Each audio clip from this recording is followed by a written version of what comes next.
Das kann ich machen. Alle süßen sich heutzutage. Unglaublich, dass du ohne Handy rumläufst. Ich bin kein großer Technik-Freak wie Jay.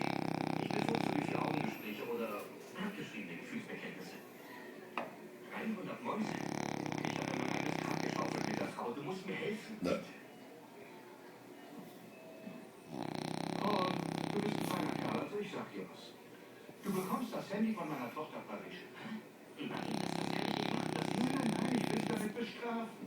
Wegen der ganzen Partys und mit ihrem Ex-Freund Mahmoud hat sie ihre Minuten überzogen. Und wenn sie sich entscheidet, ihr Leben zu ändern, hole ich es mir wieder zurück. Bis dahin nimmst du es.